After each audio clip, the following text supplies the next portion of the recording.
Մինչ աշխարհասփյուռ հայ առաքելական եկեղեցու առաջնորդները պատրաստվում էին փետրվարի 16-ից 19 Ավստրիայում նախատեսված ամենամյա եպիսկոպոսատ ժողովին, քրեական գործերի ու մեղադրանքների պատճառով ոմանք, այդ թվում ամենայն հայոց կաթողիկոսը, ստիպված էին մնալ Հայաստանում։ Բարձրաստիճան հոգևորականների մի մասին էր միայն թույլատրելի լքել երկիրը եւ ներկա գտնվել հավաքի վերածված քննարկմանը։ Հոգևոր իշխանության այս մարմինը համակարգում է եկեղեցու գործունեությունը Հայաստանում եւ Սփյուռքի թեմերում։ Եպիսկոպոսատ ժողովը քննարկում է սոցիալական ու դավանաբանական խնդիրները, ձևավորելով եկեղեցու հավաքական դիրքորոշումը։ Ըստ կանոնակարգի, միայն կաթողիկոսն ունի ժողով հրավիրելու իրավասություն, ինչն էլ ներկայիս իրավական սահմանափակումների պայմաններում փոխում է հանդիպման ավանդական ձևաչափը, այն վերածելով եպիսկոպոսած հավաքի։ Իսկ եպիսկոպոսատ ժողովը կազմված է բոլոր գործող եպիսկոպոսական աստիճան ունեցող հոգևորականներից, այսինքն անդամների թիվը կախված է նրանից, տվյալ պահին քանի եպիսկոպոս ու արքեպիսկոպոս կա ծառայության մեջ։ Սովորաբար խոսքը գնում է մոտավորապես 40-50 հոգևորականի մասին ամբողջ հայ առաքելական եկեղեցում։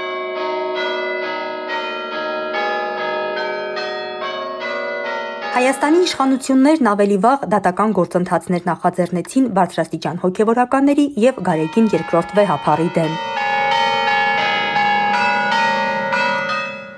Հավաքն ընթացավ Ավստրիայի Սանքտ Փյոլթեն քաղաքում, առանց կաթողիկոսի եւ այն բարձրաստիճան հոգևորականների, որոնք կալանավորված են հեղաշրջման փորձի մեղադրանքով կամ տնային կալանքի տակ են քրեական գործերի շրջանակում։ Հավաքը վարել է Արևմտյան Եվրոպայի հայրապետական պատվիրակ եւ Վատիկանում ամենայն հայոց կաթողիկոսի ներկայացուցիչ Խաժակ arczepiskopos Պարսամյանը, իսկ Գարեգին II հավաքի բացման առթիվ պատգամ է հղել։ Կիլիկիո կաթողիկոսը, Պոլսո եւ Երուսաղեմի պատրիարքները եւս ուղերձներ են հղել, նրանք էլ ներկա չեն։ Եպիսկոպոսած դասը խորը մտահոգություն է հայտնել եկեղեցի պետություն հարաբերությունների ներկա իրավիճակի առնչությամբ, կոչ արել Հայաստանի իշխանություններին դադարեցնել եկեղեցու հանդեպ հալածանքները եւ հարգել եկեղեցու դարերով ամրագրված ինքնիշխանությունն ու ինքնավարությունը, վերջ դնել շինծու մեղադրանքներով ու զրպարտություններով եկեղեցականների ու ազգընտիր ամենայն հայոց հայրապետի նկատմամբ բռնաճնշումներին, ազատ արձակել կալանավորված եկեղեցականներին։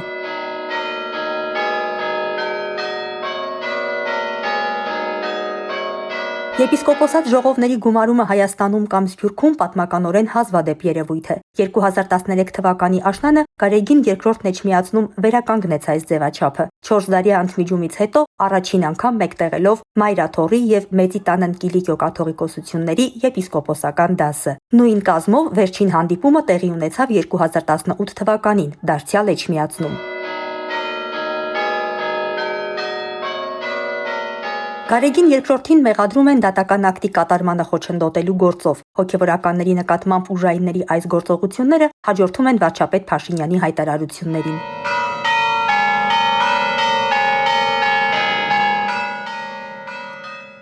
Հավաքին մասնակցել են եկեղեցու 25 arczepiskopos եւ եպիսկոպոս, այդ թվում Երուսաղեմի եւ Կոստանդնուպոլսի հայոց պատրիարքություններից։ Մյուսները մասնակցել են առցանց։ Մայրաթոռ Սուրբ Էջմիածինը ժողովին մասնակցության հրավեր էր ուղարկել նաև եկեղեցու դեմ արշավին միացած հոգևորականներին, բայց նրանցից միայն Ամերիկայի Միացյալ Նահանգների հայոց արևմտյան թեմի առաջնորդ Հովնան arczepiskopos Տերտերյանն էր հայտարարել իր մասնակցության մասին։ Կաթողիկոսի հրաժարականը վարչապետի հետ պահանջող arczepiskoposները եւ եպիսկոպոսները քննադատել էին ժողովը Հայաստանի Հանրապետության սահմաններից դուրս կայացնելու որոշումը։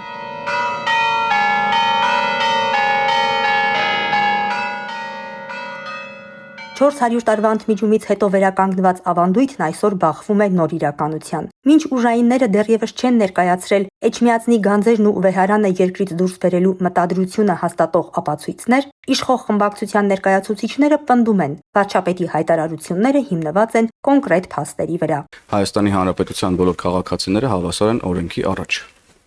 Սա է ձեր հարցի պատասխանը, եւ եթե կա ուրեմն իրավական process հարուցելու անհրաժեշտություն, այդ իրավական process-ը պետք է հարուցվի անկախ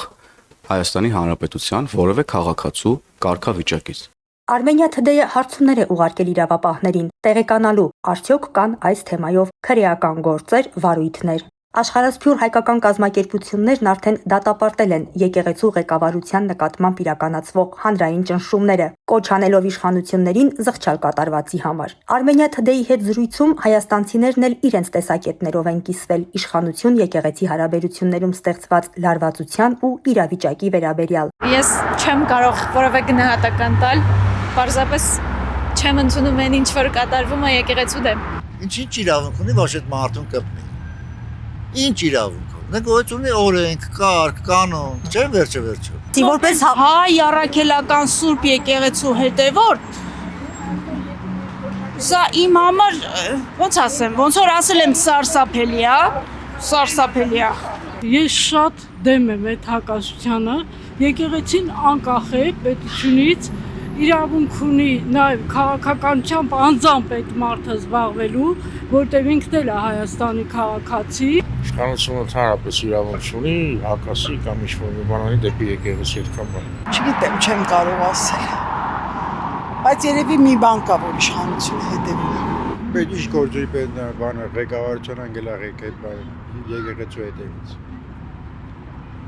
Այդ մեր սրբությունը։ Պետությունը իրավունք չունի միջամտել եկեղեցու գործերի, սահմանադրությամբ էլ է ամրագրված, որ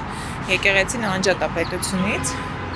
Երկրորդ եւ բարոյական դաշտում նաեւ սխալ եմ համարում շինծ ու մեղադրանքներով հոգեվորականներին ներքաշել